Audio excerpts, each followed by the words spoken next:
4, starting in 3, 2, 1, and hopefully that's enough time. Hello everybody, your piano teacher Tim here, and today I'm going to teach you about the exciting world of Beethoven and themes in music. And you may not know much about themes, but it's a very, very important musical concept, and we're just going to get right on into it.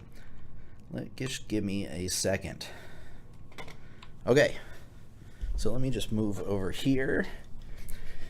So today is an introduction into these two topics, and the first thing I want to open up with is, what is a theme exactly?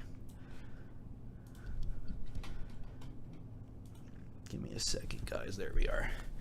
Video here, sound all clear. Wonderful. All right, so a theme is a complete musical idea that is repeated throughout a piece of music.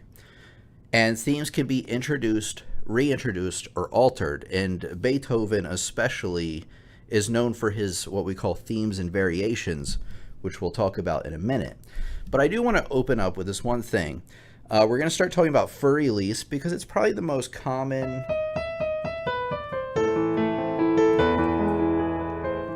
one of the more common Beethoven pieces that people recognize. Now, pictured here actually is the opening theme to Für Elise. And I'm actually going to play the first, I don't know, page or so of Für Elise. And I actually want you to see how many themes you can pick out just on the first page, because there actually are a few. Okay. Let me get this in front of me. Wow, that's not Für Elise. Hold on a second, guys. I just got to bring up Für Elise real quick. I had it open earlier. But as of course, not everything goes according to plan. Yeah, there we go. Okay, how about we... there's both. There's both. All right, so I'm going to play the first few lines and tell me how many different themes do you hear?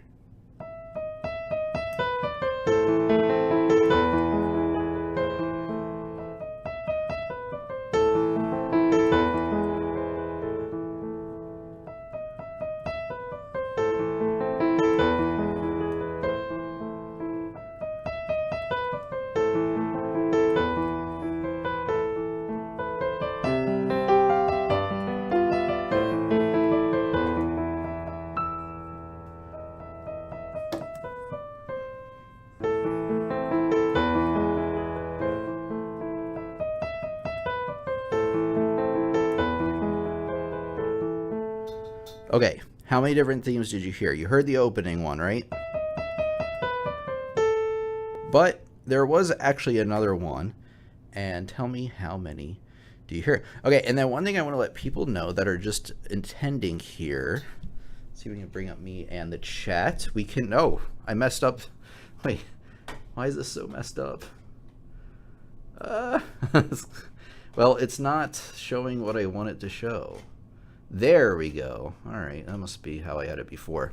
There we go. So anybody in the chat, I'm going to get to your questions as we go along, but welcome.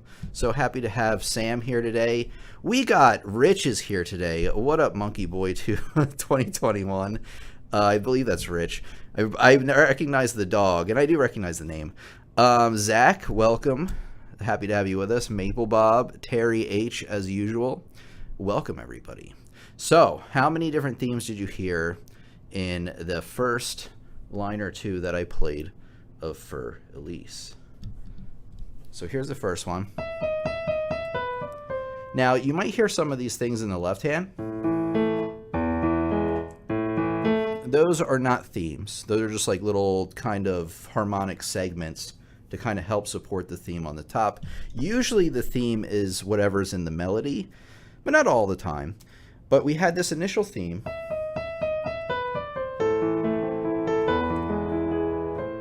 And then it repeats, right? Da, da, da, da, da, da, da, da, da. And then we had a second section here. Da, da, da, da, da, da, da, da, da, da, da, da, da. I would even say that that is another theme. So we have two different themes kind of going on, and then it repeats back to the first theme. So when you're playing your music or listening to music, I want you to start broadening your horizons and start listening for themes in music. And by the end of this lesson, you're going to see just how versatile themes can be, although this is an introductory lesson on the topic. So let me go back here for a second, and let's bring up the next thing. Everything is good. Great. Good to see everybody. Good to see you too, man. Hopefully everything is going well in your universe. Okay, now we are right there. Okay, now I want to introduce a little bit about Beethoven. I want to start doing some more videos on the channel about some of these famous composers and start introducing them to you. And today's just an introduction. So Beethoven was a famous composer and pianist that lived from about December 1770. They don't seem to know exactly what day. And he died on March 26, 1827. And he was known for being a composer of both the classical and romantic time periods of music. Classical came first, romantic came after that. And question that Sam knows, let's see if anybody else can get it. What time period of music came before classical? Came before both of those, classical. There's one before that, the one that Bach is well known for. So let's see if you can guys get that in the chat. I kind of like want to start asking you guys more questions during these to kind of make it a little bit more engaging.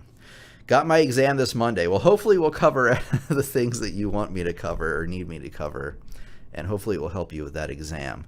So what time period of music? Sam can answer, but maybe give a second. Baroque. That's right. So Baroque music came before both of those. And we'll talk, well, we're not going to talk much about Baroque, but you'll know the differences, or let me talk about the differences actually. Duh. All right, so let's move on to the next slide here. So I want to talk a little bit about classical versus romantic time periods. So if you remember, actually, you know what? I'm going to contradict myself real quick, because what I want to do is I actually do want to bring up a piece by Bach. So just give me a second, guys. No, stop. Okay, just give me a second. Bach. What's a good Bach piece? English Suite number 3. And I just want to listen to a few seconds of Bach and see if, actually, I did play this one, actually. Where are we at? Wait, hold on. Yeah, I guess this is good enough. Hold on.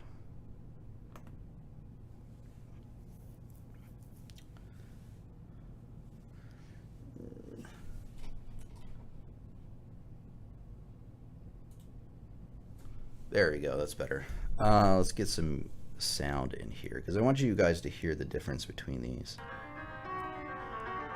Okay.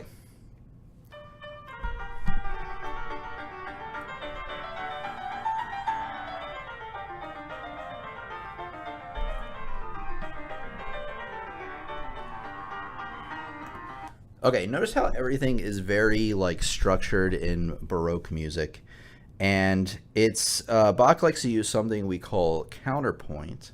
See if I can bring both of these up here in a second. Where I can't remember. I used to play this, but there's no way. This is like, I don't know, like 15 years ago. Oops, I messed it up. Wrong time key signature.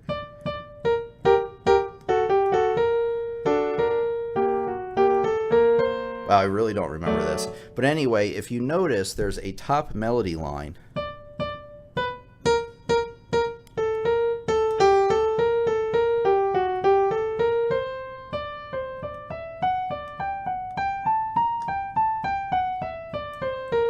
But then introduced on the second measure here is a counter melody.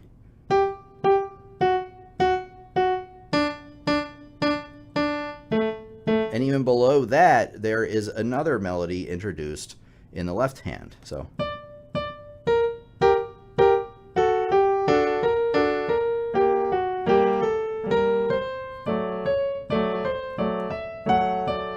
And that's why it's so difficult to play. But we call that counterpoint. And it's something that really, really defines Baroque music. Something you're also going to hear in Baroque music a lot. We don't really have any on this page, are ornamentations, so things like trills, turns, things like that. You're going to see a lot of those sorts of ornamentations, and very structured with the tempo and the timing. Notice how everything is just like straight 16th notes or 8th notes. There's nothing really crazy going on with the tempo or time signature, and there's no real syncopation in Baroque music. Although you're not going to see a lot of that in classical either, to be fair. All right.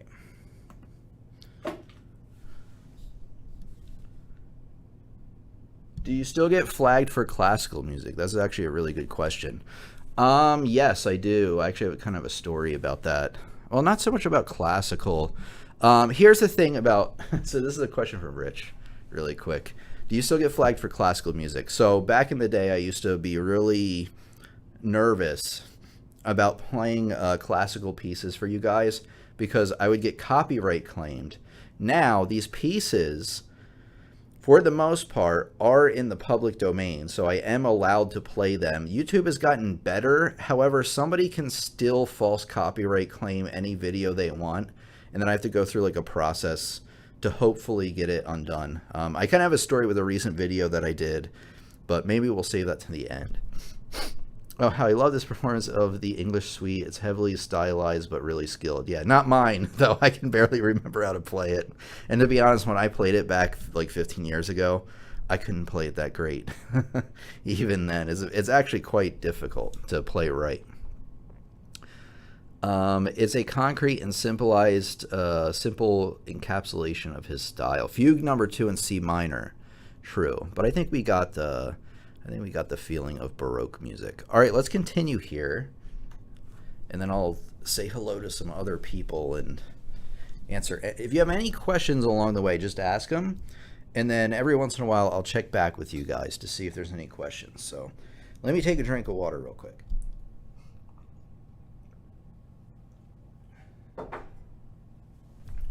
Okay, here we go. Classical period was from 1750 to about 1820, and the style of music focuses on elegance, clarity, balance, focus on musical forms. So if you remember from like a minute ago when I was not playing this piece, I was not playing this piece either, but I was playing Für Elise, and then let me get my thing in order here. That is not what I wanted. Come on, what is it? It's everything. Wait, that's it. I keep hitting the wrong button. Sorry, guys. So if you remember from when I played Für Elise just a minute ago, it introduced that theme. It repeated that theme. And then it repeated that again, right? So it goes.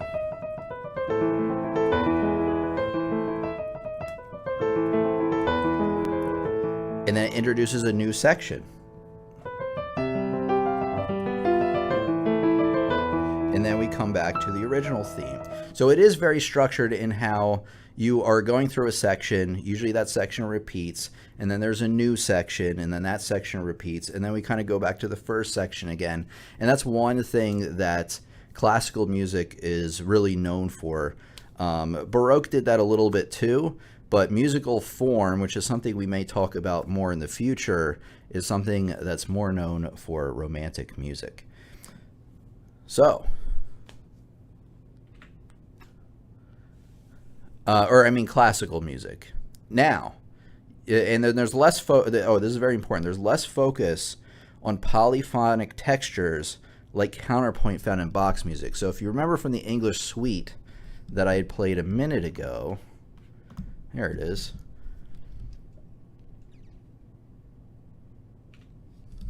There it is. You had multiple lines of music going all at once. And there's less of that. I mean, there is some of it, but there is less of that in classical music. Now, what is the difference between classical music and romantic music? There isn't a whole lot. However, romantic music begins to focus more on expressing ideas through the music, like tone painting. So when you are playing, when Beethoven is composing certain things, he's really trying to get some sort of ideas across. So you'll hear a lot of like imagery. So you'll hear something that sounds like a stormy night, right? And then it has like a more serene type of quality to it. And then all of a sudden it's like stormy and crazy again, with lots of like articulations, lots of staccatos, like sforzandos and things like that. And that is pretty much what defines romantic music. And Beethoven was like kind of in between both of these. Do I have a favorite time period? I mean, I really like Impressionist music. I'm actually coming out with a video soon on that, about an Impressionist composer. Impressionism is like early 1900s. It's more like expressing, it's more like it leaves an impression on you. I don't have enough time to like really explain it now, but look forward to that video that I'm going to put out. That will kind of explain it a little bit better, and that will come out next week, hopefully. Although that's not the entire video. It does have different parts to it. Other than that, I do like romantic and classical music, gotta say. What's your I want to ask you guys, what is your favorite time period? Let me know in the comments and chat, and I'd love to hear from you. Welcome, everybody. Let's see. Okay. Just seeing if I missed any questions. But let's continue, okay? Because I want to talk a little bit about this thing called themes and variations. So if you remember from the beginning, I was introducing that theme in Für Elise. And Beethoven specifically, and actually Mozart too, were known for these things called themes and variations, which is a collection of pieces, and it's really, and I'll show you in a second. It involves introducing a main theme, and then the following in one piece, and then the next piece takes that same theme. The next, like, it's usually like a collection of 6 pieces. The first one will introduce is called the theme, and then there's like 5 or 6 variations. So they introduce a theme, and then they alter that theme. They may add notes to the theme. They may change the time signature of the theme. They may change the key signature of the theme. They may just change kind of like the types of rhythms that are used to construct the theme. And we'll take a look at some of these examples here right now. Is there a specific MIDI keyboard you recommend? I would take a look at the Yamaha YPG series. Roland has FP 30 or 80 or something like that. That one's a good one. We can talk about that at the end for sure if you want. All right. I just want to see Sam's comment really quick because it is relevant. Sam says, I do not have a specific favorite time period, but I like when composers get experimental. Okay, Beethoven's 30-second sonata, Scriabin's and Alkin's more chill pieces. I'd love to hear some of those. Or even the recent Jack Gibbons Fantasy. Excellent. Excellent. I started out a Beethoven stan, says Maple Bob. I love how you say Beethoven stan. That's awesome. And I ended up in opera and really love Verdi and Wagner. I do too, actually. I love all those. I love the Romantic period. Says, I is a coconut. Welcome. All right, let's get back to business here, okay, guys? All right, now, this is what I want to show you. Let me click on these links.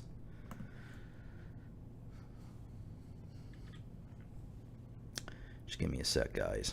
I need to get both of these things, or at least get this one open, because I can at least explain it from here. Just give me a second. There it is. Okay, so this is an example of a theme and variations. And actually, I want to do this really quick. Hold on. I want to open it up in a different program so I can draw on it, and I think I can explain it better that way. There we go. There we go. We're cooking. Just give me another few seconds. Drawboard PDF. If you ever want to open PDFs and be able to draw on them, I recommend Drawboard PDF. And here we go. Here it is. Okay, so here's a theme and variations. Now, we're mostly just looking at the piano part, since that's the instrument that we play. And yeah, I'll explain it here. Where are you, pen? Here it is. Hold on. Okay, I want you to pay attention to this. So we have, first of all, we are in the key of E flat major, it looks like. And I want you to remember this sequence of notes, because this is the theme that's introduced. I want you to remember B flat, E flat, B flat, G, E flat, B flat, just like that. So it'll be, and then it does again. Oh, and then it kind of goes back up. So maybe you even remember more than that as it goes back up. So remember that. That is the theme that's introduced. And we'll actually listen to a whole performance of this in a second, so you'll really get the idea. Now, this is the theme, right? I think tema means theme. Can somebody look that up for me? This word right here, I think that means theme. I'm not 100% sure about that though. It's not, usually it just says theme, okay? Now it says VAR1, so that's variation 1. So we are in our first variations. So remember the collection of notes that I gave you? What were they? They were B flat, E flat, B flat, G, E, and then it goes down, right? And then it goes back up, E flat, G, B flat, E flat, and then the rest. I think that's all I covered on the first one. So those notes are still there, but we have added in other notes to it. And this is one way that Beethoven or any other composer creates a variation. And it's like this. Let me bring up the whole thing right here. So remember the first one was just this. But it was like both hands, I think.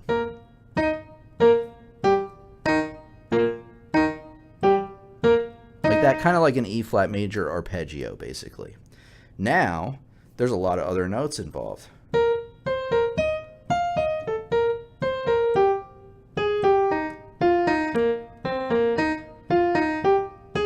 So we have the same theme there, but there's other things added in. And again, we'll listen to a whole performance of this. So you can we'll try to, you'll be surprised that like when you add in all these other notes, it's hard to pick out the theme sometimes, but it is there. You see the skeleton of the theme that's introduced. Now, let's go to variation 2 and see what happens. Yep, it's somebody, I as a coconut looked it up, it's theme. All right, very good, very good. I thought that was my memory there. So now we have changed considerably. I'm trying to see if we have the theme here.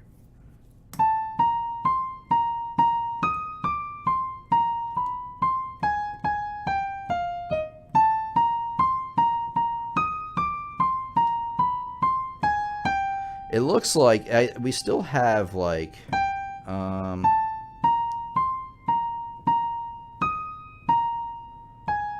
we're still outlining the same notes. This one is actually altered quite a bit.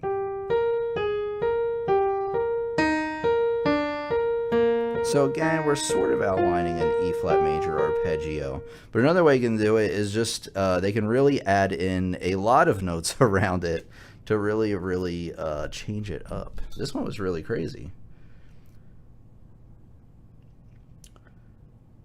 Variation 2. Let's take a look at this one. This one's a little bit easier to kind of dissect.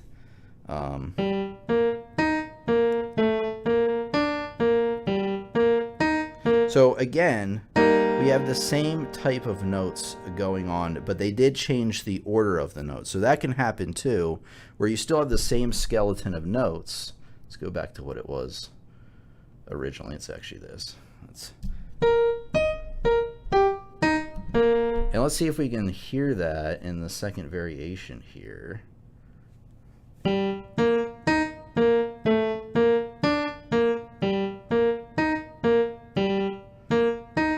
Yeah, so basically instead of like going up, it just kind of sits in one spot there.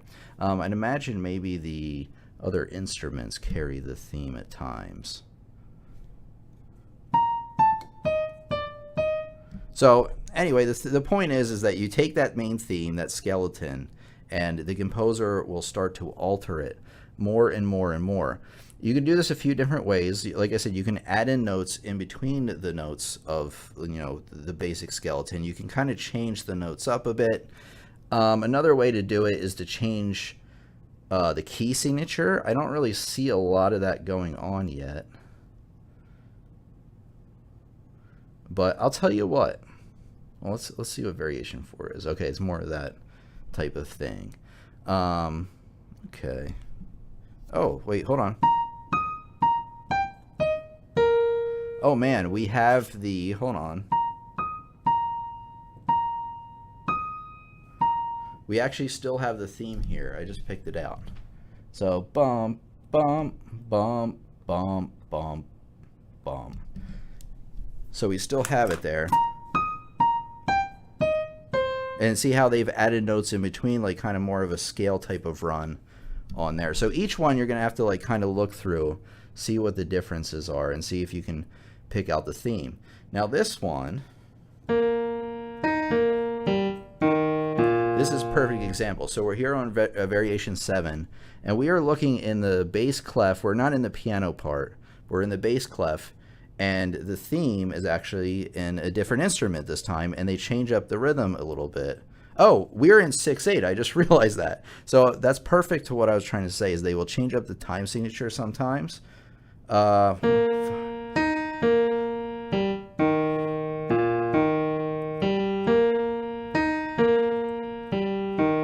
So putting in the 6/8, it gives it a little more of a bum, bum, bum, like more of a dance type of feel, or I want to say syncopation, but it's not syncopation. So maybe I shouldn't say it's syncopation. But you can see how they take the same idea and they kind of alter it each time.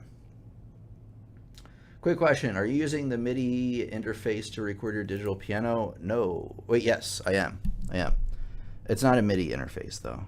I'll have to answer that question at the end. That's a little more complex. Okay, any questions so far? I want to know. Do you have any questions about themes and variations? Let's listen to a recording of this, because it has the piano, it has all the parts, and I didn't have time to practice all this because it's a lot of stuff. So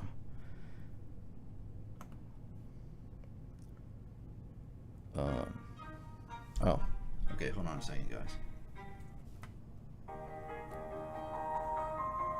Okay. Incoming.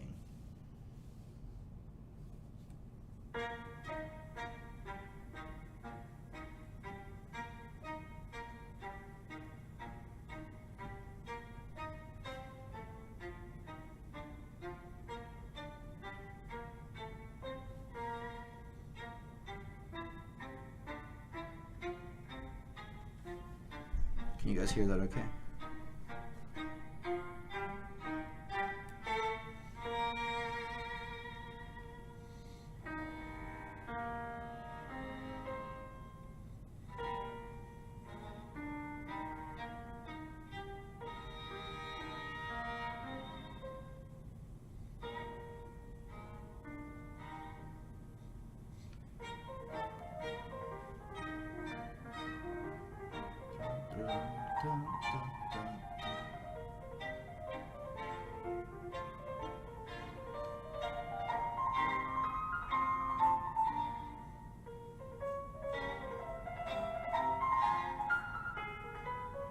So you can hear the theme introduced, it's a bit higher now.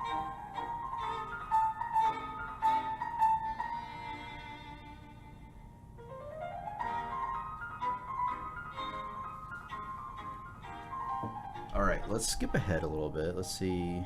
Oh, I'm also in a variation too. I wanted to hear that one especially, so just give it a second.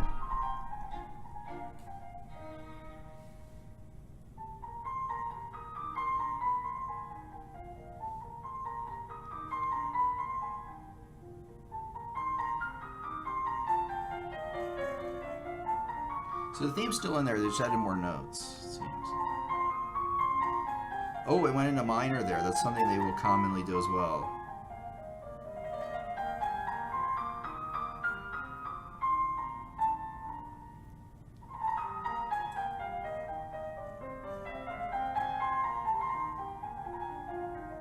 All right, and then after this...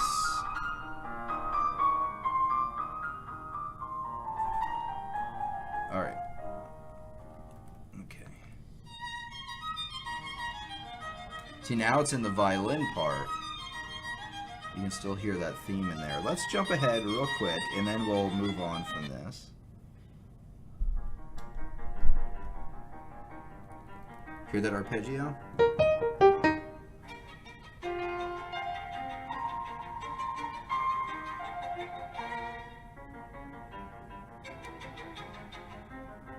And by adding the staccato, it adds just a different type of flavor. Oh, we have to hear the end of this.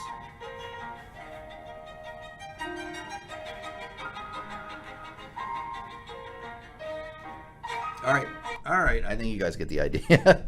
So you can see that they all do sound very similar to one another, but that is the point. Themes and variations are very good to practice because you're taking, again, the same thing and you're kind of adding a little challenge to it each time while still preserving the same outline. I do want to go to a comment that Sam had here. Especially so long as you keep the underlying harmony, you can do anything from rhythm changes, chord changes, and key changes. Correct. Although I think key changes would affect the harmony, but it's still the same structure between the chords. All right. I have some important, well, somewhat important announcements and stuff. And then we have a little bit more, just a little bit. But I do want to go over this because I don't, I always forget to do this during the live streams. And that is, if you want to support what we do here on Piano Lessons on the Web, if you learn something from today's lesson or any of the videos, your support means the world to me.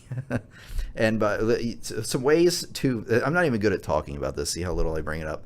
Some ways you can support my videos are by watching my videos, liking and leaving comments is probably the easiest way. You can support me in the best way, I think, by purchasing courses over on my website, pianolessonsontheweb.com. You can use code YouTube for 15% off, even if there's a sale going on, by the way. And then the last thing is by becoming a channel member. So you can click the, I think it's a blue, no, it's not even blue anymore. It's like black and gray, at least it is on my computer. You can click that, become a monthly member. You know, it's just like a monthly contribution if you want to support what we're doing. But again, if you just watch the videos, that's a great way to support as well. All right, let's, and then do I have, oh, I do have one more thing. It is a themes and variations thing, so hold on.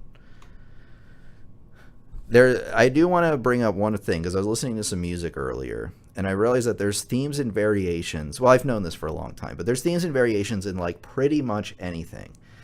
Movies, video games, and music. And then one thing I want to tell you, show you is the battle themes introduced in Paper Mario Thousand Year Door, because Paper Mario and Mario in general likes to use like the theme da da da da da da da da da da da da, and you're going to hear that not only through the first game, you're not going to hear it in the second game actually, but you're going to hear it like pervasive throughout the whole series.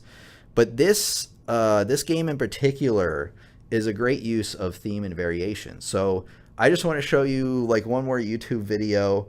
It may be up your alley, maybe not, but it's still a great example of what we're trying to get through today.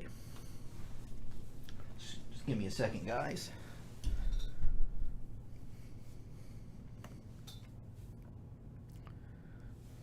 Okay. Whoa, chill. Okay. And then one thing I'm going to work on in future live streams is getting the audio a little better through the laptop. I think I have a way of doing that. Hold on. Close enough. We'll do it like this. So I'm just gonna we're not gonna listen to the whole thing, but I want you to listen to the initial theme introduced, and then like throughout the different chapters of the game, you could think of those as the variations. So here we go.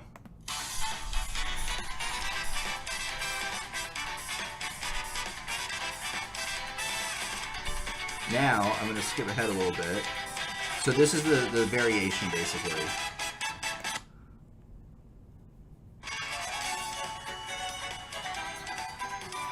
And it even sounds like the original Mario theme quite a bit. And now let's go ahead a chapter.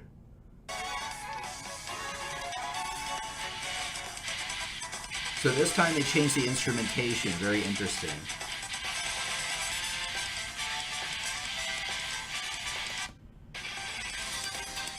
Okay, we've gone. This is probably like the spookier part of the game, where the Boo House is. See, it's the same theme. They just vary it each time. We'll do one more. Same thing. They change the instrumentation. So the point is that I want you. Are you listening? I'll explain it in a minute. So what I want you to do, and what I want you to get away from this lesson is, obviously, I want you to have learned something about Beethoven. Tell me in the comments or the chats, what did you learn about Beethoven today? I want to know the answer to that. What did you learn today? You had to have learned something. Maybe Sam didn't learn anything, because Sam is a little bit more advanced than some of the people here. But what was one of your favorite tips or things that you learned about Beethoven? Because that was the one thing I want you to get. The other thing I want you to understand is what a theme is. Remember that it's like a complete music idea that's repeated throughout a piece. It's really good in creating musical form. So you basically introduce a theme, you go somewhere else with it, and then you return to that theme. And that's really pleasing for the the listener. I'm too YouTube brained. And it's really pleasing to the listener, because it doesn't sound like the song is just meandering all over the place, right? It has a structure. It introduces. We're changing it up. We're going back to the first theme. And there's actually a whole structure to how this is, with like the theme, recapitulation, and things like that. I didn't want to get into that entirely today, but I will like to do a follow-up at some point on musical form and possibly a little bit more about Beethoven. All right, I'll answer some questions here in a second. So I want to let you guys know that we are meeting again in 2 more weeks, and that I have for real this time, a lesson coming out next week. It's like 99% done. I wanted to add another section to it. And then my goal is, I've said this before, and I think we're about within the next month where we're going to be where I want to be with the content. So 1 week we have live streams where we're all going to meet, we're all going to have fun, learn something all together. And then the following week there's going to be a recorded video come out. And then the following week a live stream. And then the next week a recorded video, live stream, recorded video. So that there's something that you can come back to each and every week on the channel. I've been working towards it, and I think we're getting close. I think once I put out this next video, I'll be able to get the other ones out in that nice interval that we're shooting for. Again, it might take another month to get there, but we are getting close. So look forward to that. Let's go through some questions, while we're, we got some time left, at least 15 minutes. I always like to give myself some time to make some dinner though, but we got 15 minutes at least. Let's see. No, stop. I do not want to ban anybody. Let's see. I think the primary theme of Moonlight 1 would be the beginning up until the E major chord. So I, as Coconut, asked this question.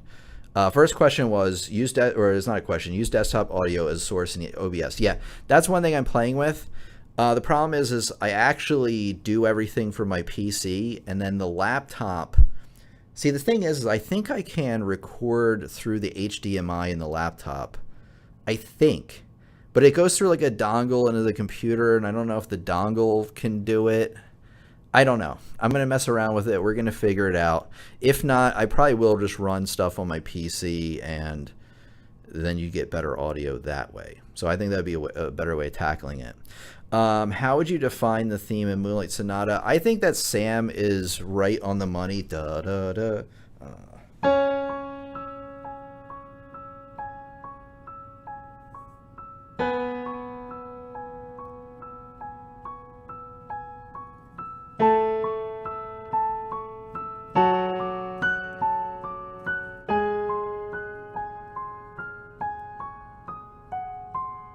I almost got it all right. And I would say that that's the theme, right? And then it goes da da da da da da, and it kind of repeats again.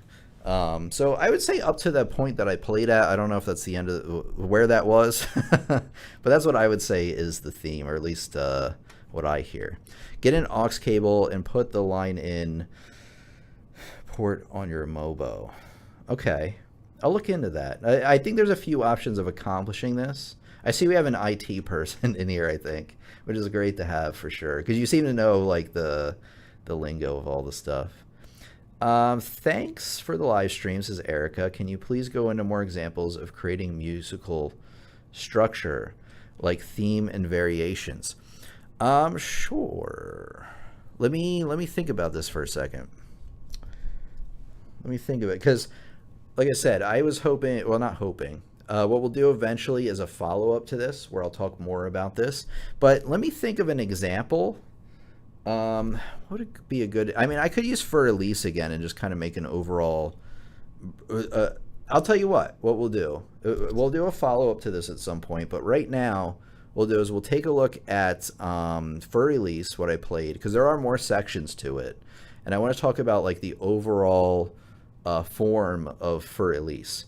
And when you're looking at sections of music, you always want to be thinking like, okay, this is section A, right? Like when the theme is introduced, that's section A. When we go to something different, that's section B. Then usually you go back to A again, and then there might be a section C. So let's take a look, and there could be a section D as well. Let's look at For Elise, the entire thing, or at least the entire first. I forget if their For Elise has more parts than what I'm aware of. But anyway, let's go back to this. This is a good question. So just give me a second. So yeah, we can do this. And then, like I said, we'll do a follow-up because I think there is some thirst for musical structure knowledge going on. Wait, guys. You know, with laptop. Here we go.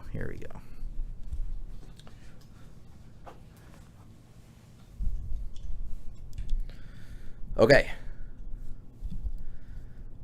Okay.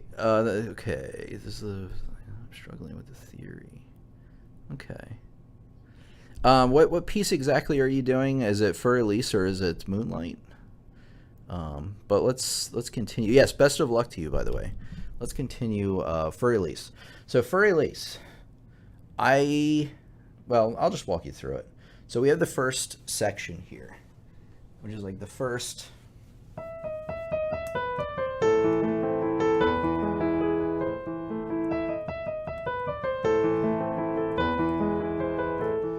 And then I would say this is section B. Actually, I don't even... Let me take a deeper look at this for a second. I don't even know if I would say that this is just the second half of section A. Because it's real short and then it goes right back to the theme again. So the whole first page I would say is section A. And notice how when we finish a section, it sounds final. So that's section A. Now, we're into section B now. It's going to sound quite a bit different. Hopefully I remember how to play all this.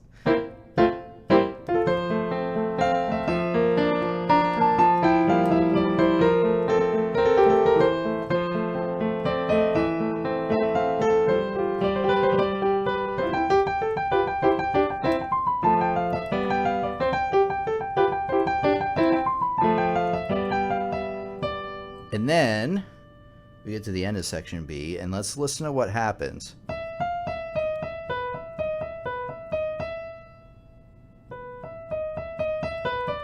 Oh man, we've come back to section A. So far the overall form is A, B, and then we've come back to A. And then it's basically like the opening again, where you have this part. Just give me a second. Where is that? Hold on.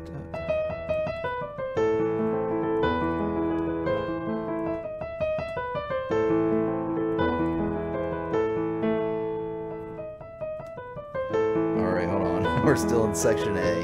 So we've done A, B, A. And then listen here.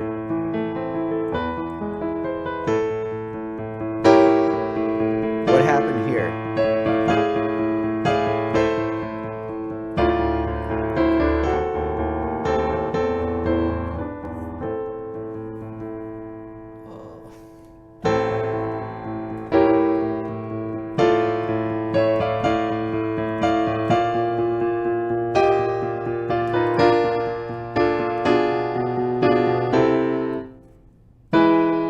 Okay, so that was section C, right? So we had A, B, we returned to A, and then we went to C. So A, B, A, C, and then we have this part, which I think this is actually still part of section C.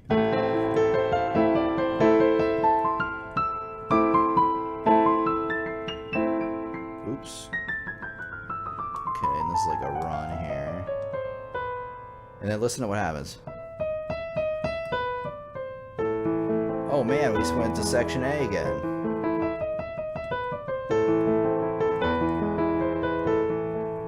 And then we do the second half of section A. Let's see, do we have another section? Never mind my missed notes.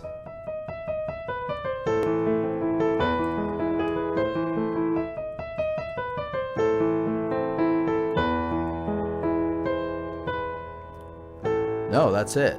So what was our form? We went A, see if I remember this. A, B, A, D, A? Abacadabra? I don't know if that's what we would call it. But so if it has two forms, I think that's called binary form. If it has three different ones, it's called tertiary. I forget if it has four, what that would be. But I always think about it is, what section are we in A? Are we in B? Are we in C? Are we in D? And I want you to start looking in your own music and really thinking, rondo, yeah, there you go. And then really thinking about, you know, what is, not necessarily like what is the musical form called, but what are the different sections of the piece? And I want you to start actually marking those in your music. A, B, and you can really tell, like, right, there's definitely a huge difference in sound between and this one. Whoops, with the right notes.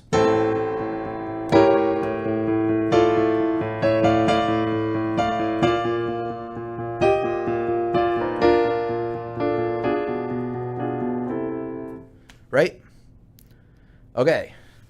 It's a rondo, says Sam. That sounds right to me as well. Some of this stuff I learned a long time ago, but I still do the ABCs. If it returns to the main theme after every new theme, it's a rondo. Okay. Unless the main theme comes second and not first. Okay. Okay. Well, thank you, Sam. As always. As always. And I just want to, in the last few minutes that we have here, let me know any last minute comments or questions you have. I'm going to go through the top of the list and see if I missed any. But I just really quick want to thank you, Sam, Zach, Coconut. Ty is Coconut. I love that name. God Call. I love it. Welcome. And then obviously we had Rich that was here today. Always fun to see Rich, by the way. He's just somebody that every once in a while I think of, and I'm like, I wonder how that guy's doing. So that's so cool. And then the same thing with Emma and Jeremy. You know, I hope everybody is well, and I really mean that. Maple Bob. whatever Mozart and Beethoven's time period, that's my favorite period. All right, great. So I would say if you're talking about because Mozart came before, right? Am I crazy about that? Mozart and Beethoven did know each other, as far as I know. But I think Mozart came. I think Mozart is. Am I right about this? Mozart's classical and Beethoven's like classical / romantic, I believe. Let's see. Okay, let's go up here. Or get a small key one now. Let's see what you have to say. Yeah, I'm not sure if I should save up and buy a MIDI with more keys and features. Here's what I recommend. I would save up until you can afford an 88 key keyboard. Ideally, really ideally with weighted keys, okay, so that they have some sort of resistance when you touch them. They are more like piano keys. Roland is a really good brand. I've heard even their like lower quality brand FP30 or whatever. If you have to get a MIDI control, well, here's the thing though, is there's a lot of higher end, but these are called stage pianos, by the way. The like the more fancy ones that surprisingly they don't have as many like sound features, but their keys feel real, and they're real pieces of equipment. Like this thing is heavy. You know, like I said, the keys after, 15 years? No, more than that. How long have I had this thing? I've had this thing for 19 years. I cannot believe that. and it's still an amazing piece of equipment. In fact, the only problem that I've slightly had in the 19 years was when I didn't practice nearly as much, maybe a couple of years ago. Some of these keys in the center like wouldn't play, and that's just because I didn't play it for a long period of time, and I think some dust got in there. Now that I play around with it, you know, at least every other day, that problem has gone away. So there's lots to consider. I mean, one thing I should probably do is make another keyboard buying guide. If you look on my channel, there is a keyboard buying guide from like 2019. There's probably still some good advice in there, but I definitely need to make something new. Mozart was first. That's what I thought. Beethoven's dad tried to pass him off as the next Mozart. That's right. That's right. You're correct, Maple Bob. Immortal Beloved was one of my favorite movies. I think it gets it mostly right. Yes.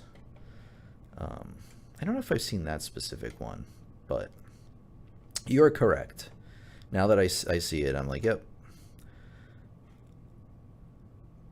I'll tell you a story that when I used to go to Westchester School of Music, there was like 3 levels of music history we had to take, and I think the second one or the third one, I don't even remember anymore, was a guy by his name was Dr. Winters. I believe that. Well, that wasn't his name. I probably shouldn't be giving people's names out, but anyway, I don't even remember what his first name is. It doesn't matter. Dr. Winters, I believe, was his name. And that dude, he was like one of the worst professors I've ever had. You know, the worst thing is that if you showed up in class and you paid attention, you would like fail the exams. It made no sense. Like he would teach during the class, and they'd be like, all right, we have an exam coming up on Friday. And I'd be like, all right, I've notes from class. I'm going to study those. I'll look at the book pages that he told me to or whatever. But what was weird is all the questions were like from the reading material that was like extra, like that wasn't part of the main curriculum. And he never had stuff that he taught in class on the Anyway, guys. That's the story I have about music history. I did pretty good at music theory though, luckily. I don't get that.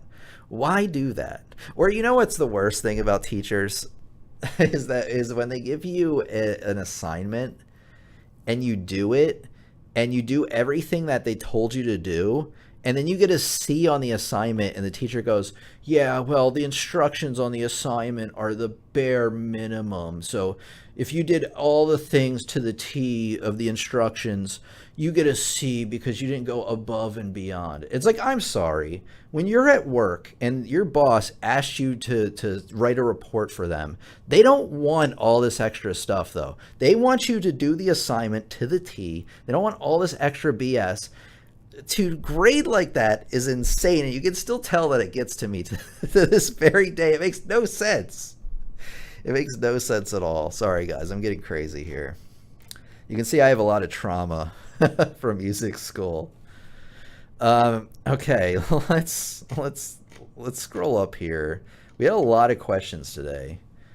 Okay, everything's good. Okay, that's good to know. Okay, whew. We're gonna start from here. Lots has happened since your last I've watched. Got a new computer. Excellent. Started out on Logic Pro. Okay, very cool. That's composition, right? And I fortunately got a chance with a new artist as their producer. That's crazy, though. Not confirmed, though. Okay. Okay, hopefully you get the good news on that. The piano practice has been going well as well. That's awesome, Zach. Okay, exam on Monday. Good luck on your exam, Coconut. Baroque, correct. You guys got it right. I got a commercial. Okay. Fugue 2 in C minor, so check that out. Yeah, in terms of getting flagged for classical music, I'll tell you another story, and then we'll continue with the questions. And then I got to wrap it up in another 5 or 10 minutes or so. So I put out a video. It was the first reaction video I've ever done where I reacted to like piano prodigies. It's on the channel. It didn't do quite as well as I wanted, but I do want to do a follow-up reaction video at some point because I did learn a lot from that video. Anyway, that's not the point. The point is there's a young man I featured in the video named Alexander Malafiev. And I did my best to chop up the video to meet fair use standards, and it's an educational video as well. And his like production, I don't know if they're really associated with him or not. They really fought me on it. They claimed my video. They wanted like the entire revenue, even though it was like a 2-minute thing in the video. And I kept trying to I contested their claim and was like, look, this is fair use, da-da-da-da. And they just rejected my claim, which means the next thing to do is to sue them in court or something. And they're in Russia too, so it's like I can't do anything. Like I had to give up monetization on the video. What I could have done, but I didn't want to because it kind of took away from the video, is I could have deleted his section out of the video. So I have a way of testing next time to see if this is going to happen ahead of time. But it's just one of the things you have to put up with as a YouTuber is not just getting claimed, but they give more. YouTube gives like more more leverage to the person making the copyright claim. So if they make a claim on you, you can contest it.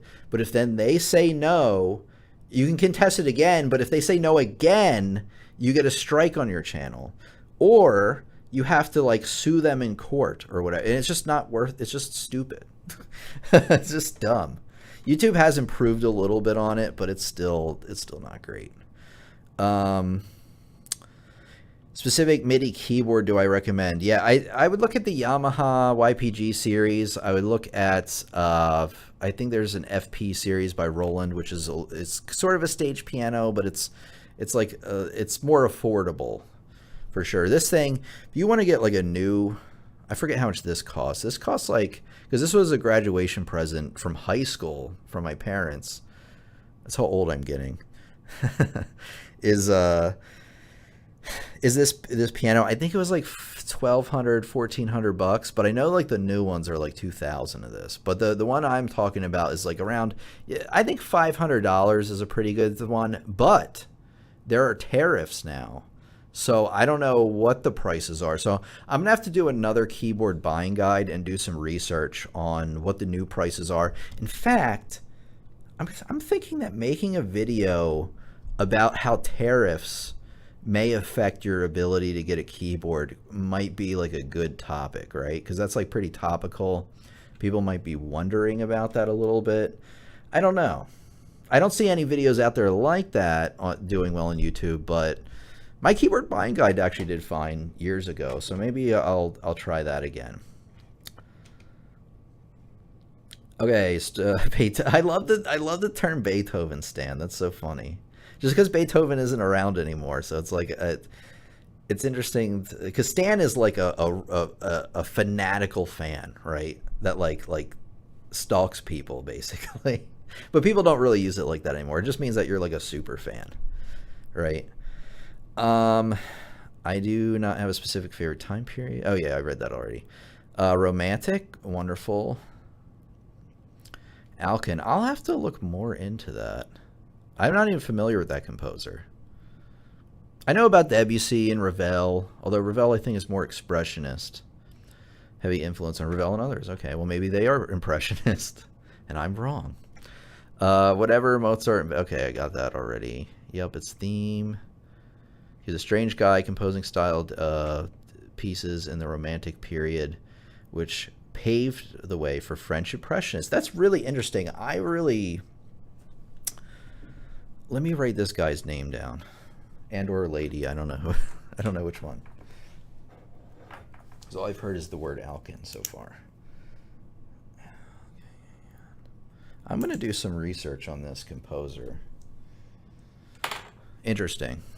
Because like I said, I want to start introducing composers to you guys more and more.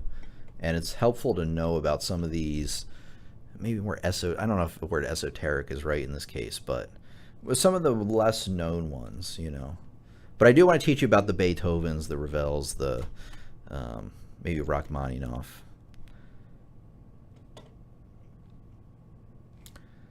Are you using a MIDI interface to record your digital piano, or is it from the mic? Okay, so here's my setup. I have, unfortunately I can't move the cameras around because it would mess everything up.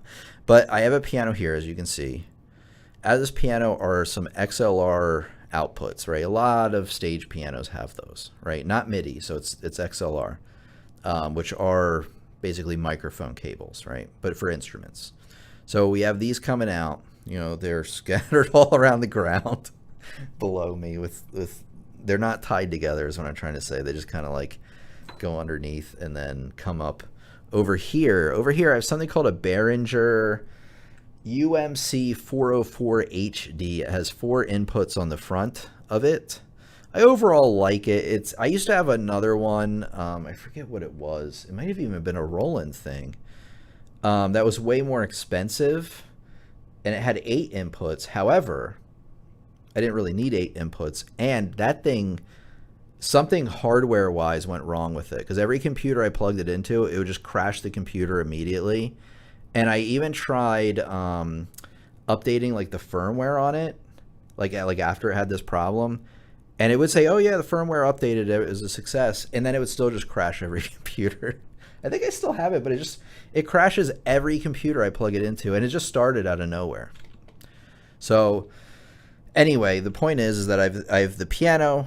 It's plugged into this thing called the Behringer. It's like a USB interface, they call that, and that plugs into my computer USB. So the outputs of the piano go into the inputs of the USB interface, and then that connects to my PC through USB.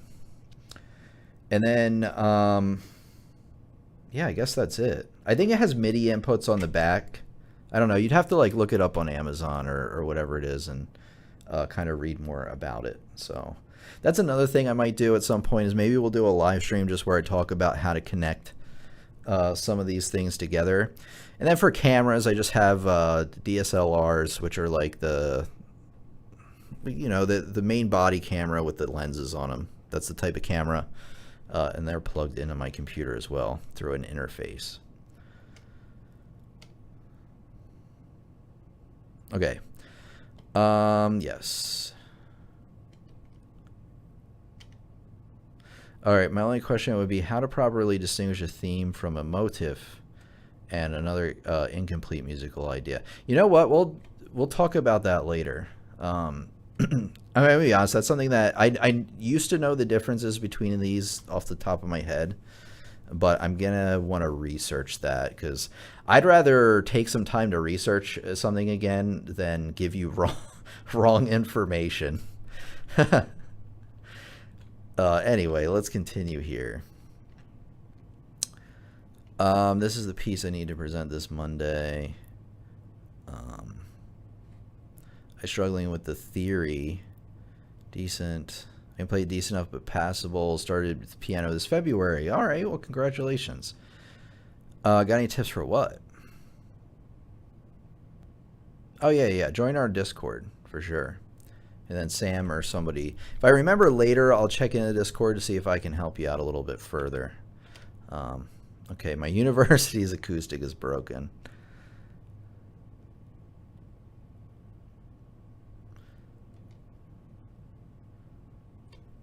Or get a small key one now. No, get a full size.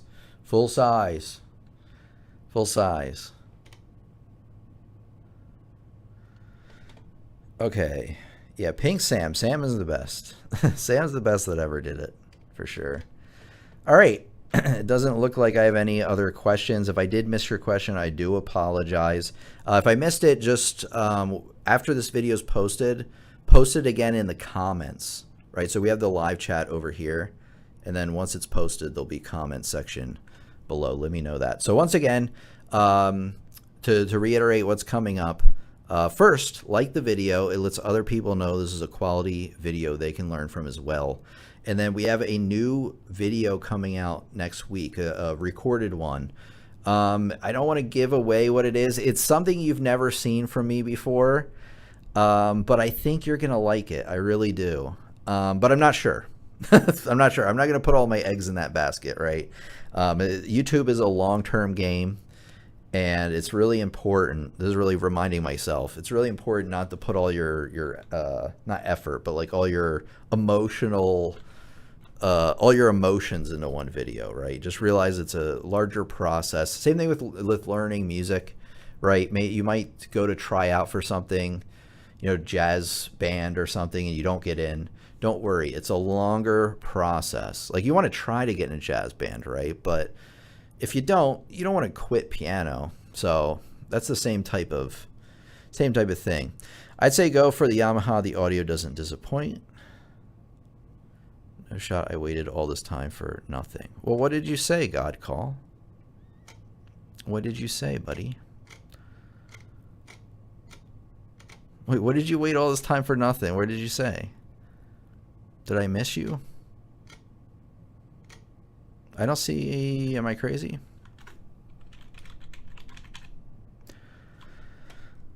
Yamaha DX670 have more library, like 600 sounds. Yeah, it depends on what you're going for. If you want to compose and you need a lot of sounds and stuff, maybe go for that. If you want to learn piano for real, you need a full-size 88-key keyboard. But let's continue here. Resembles a more realistic piano feel. I'm playing it by the 120 and use it with DAW, which is like a visual electronic MIDI thing. I forget what it's actually called. To explore and try many sounds. What do you think? I think it depends on what you want. So if you are going to be a composer, everything you said sounds cool to me. I think that's fine. Totally fine. If you want to learn Beethoven sonatas, you want to learn piano for real, and you want to perfect your craft as a pianist or build your craft as a pianist, weighted keys are the way to go, even if it has less features in terms of like instruments included.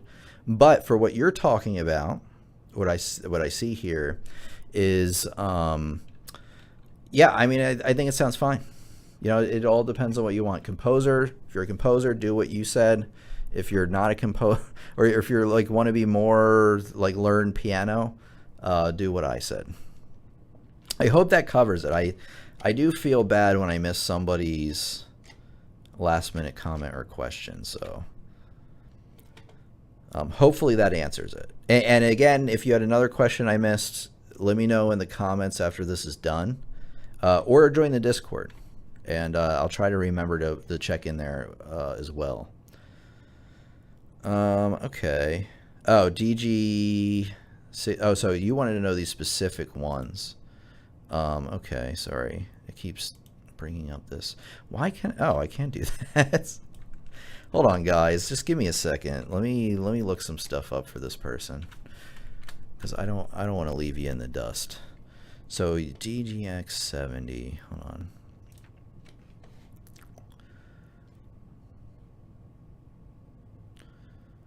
So Kawai is the ES120, correct? And DGX67, I'll look up that one next. So I'm just looking through here on a web page on like what this, I mean, it looks pretty decent. This looks full size to me, right? 1, 2, 3, 4. Yeah, this is full size, so you got that going for it. Sorry, you can't see. Maybe I can. Well, let me just take a quick look here. Yeah, so sorry for the delay in getting back to you, friend. We don't want the. Yeah, I mean, it looks like it has weighted keys. Let me check it out. Yes, responsive hammer, compact action, 88 key digital piano, headphone, Bluetooth audio. Okay, USB, MIDI. Okay, let me see the back of this thing really quick. Sorry guys, I know you can't see what I'm talking about. It just has MIDI output. Okay, and it has a foot pedal. And then what the heck are these? Oh no, I can't tell. It at least has MIDI output. It might even have a 1/4 inch. I say it looks fine. I mean, I'm not as familiar with Kawai. Let me look up this other one you said. And let me know anybody else that's here. Let me know any comments or questions that you have before we conclude. Okay. DGX 670, huh? Yeah, the thing that sucks now is the tariffs, but they're probably already integrated into the pricing, so you don't have to. I don't think you have to worry about that. Yamaha 88 key portable grand piano. This one does not look full size. Let me take a look at what we got here. Weighted action is heavier in the low keys and lighter in the high keys. Okay, that's fine. Just like an acoustic piano. Oh, it is 88. It's just on a weird angle. The Yamaha one looks better. I'm gonna be honest. The other thing I want to point out is the Yamaha one I'm looking at here, the DGX 670. This one has built-in speakers. That's another thing you're gonna have to think about. This one has built-in speakers. I do not believe the other one you showed me does. It might though. I don't think it does. So I would go with the Yamaha all day. The Yamaha's even cheaper, correct? So the 949 was the other one. This one is 749. I would go for this Yamaha 88 key, as somebody else recommended, GGX 670, right? Give me another second, guys, and then we'll continue. Okay, yeah, I would go for that.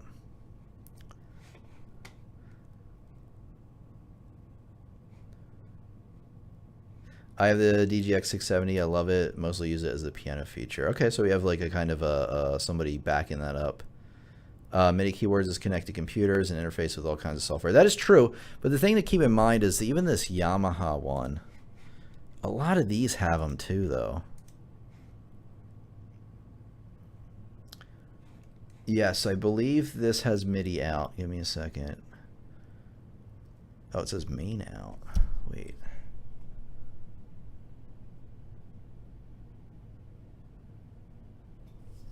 Oh, maybe this doesn't have MIDI out. That's interesting. I can't tell if that's a MIDI port or not.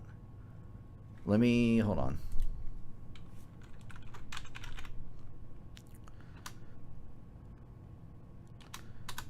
Yeah, I know. Wait. First, I love the sound options, metronome, USB/MIDI capabilities. So that another thing is if it has USB out, a lot of times you can plug that into your computer and use it as. Okay, I'm reading a review here that seems to suggest that it does have MIDI out, yeah, it definitely has USB. So it should be even the Yamaha one should be able to plug in your computer and has MIDI over USB. Excellent, wonderful. Thank you, everybody. You guys are the best. Let's bring the chat up here again. There it is. There it is. Hey, Ralph. Raf ID Ralph. I'm just going to call you Rapid Ralph. Rapid Ralph? Okay. Rapid Ralph. Thank you so much. Hi, by the way. Hello. Even my P145 got MIDI. It's the start range for digital pianos. Yeah. So a lot of stuff these days has that functionality that you're going to want. So I would go with the Yamaha one. It seems like better for piano performance. It seems like you can plug it into and do what you said, like kind of plug it into a DAW and associate different sounds with it there. I have done that with a Yamaha keyboard. Actually, one of my first students had one. I was even a smaller, cheaper one, and his could do it. So I would go for that. My teacher uses the P145 to teach. Excellent. Okay. Sounds like a plan. What is Zach going to say? So I can practice. Zach says, I've already got an acoustic full-size piano, so do I need to buy a MIDI full-size also? If you have acoustic, you're pretty much gold. You could buy a MIDI keyboard to help with some composition stuff. True. I have, okay. The nice things about MIDI keyboards is they connect to computers and interface. Oh, I already read that. Exactly, like the use of it is for its libraries, but I'm a beginner, so I'm going to try to get the S140 for the piano feel. I mean, yeah, whatever you want to do, for sure. I recommend the other one, but if you want to use that one, yeah, I mean, for what you're trying to do, I think it would be fine. Practice on the acoustic one and then use a smaller MIDI keyboard when I'm in Logic Pro. Makes sense. How many of you here, there's not many people here, I guess, but how many of the 20 people here right now are into composition? Or it seems like a lot, right? Like seems Sam knows about it, Coconut knows about it, Rapid Ralph knows about it. You know, I can actually kind of just figure this out. Zach knows about it. I don't know if Rich is still here, if he knows about it. Or use it. That's interesting because if there is a big thirst for composition type stuff, I will make more videos like that, right? Now I don't have Logic. I used to have Ableton a while ago, but I'd have to get something like that. Maybe I can find a free open source type of thing and then do some composition stuff there. If you guys want that, let me know in the comments of the videos, and I would love to know that. But I'll leave you with this because I need to make dinner. So I just want to say thank you for coming out today. Remember, if you want to support the channel, watching videos is always great. Thumbs up, comments, all that stuff. But signing up for courses over on my website, pianolessonsontheweb.com, where I have over 20 courses designed to help you learn piano, music theory, all this stuff. So go over there. That's a great way to contribute. And then, or just becoming a channel member. But any of these things, any which way you want to support, I just want to say thank you guys so much. And thank you for coming out today. I had a blast. I hope I got to everybody's questions. If I did not, again, let me know in the comments after this is posted. And you're very welcome, Coconut. Very welcome, Zach, or thanks for coming, Zach. Sam, thank you for being our moderator. I know that we don't have as many trolls as we used to, that you don't have to kick any out. And yeah, I really appreciate you guys, and I'll see you in 2 weeks for a live stream. We're going to be talking about trills and turns in music, and how to play them correctly, since that's a question I get from time to time. And then, but that's 2 weeks away. Next week is a lesson where I do a certain challenge that's educational. I don't want to say what it is, but I'm going to make you guys will figure it out. Anyway, guys, this is Piano Teacher Tim here. Thanks for coming by. Thanks for being a part of our community, and I'll see you next time.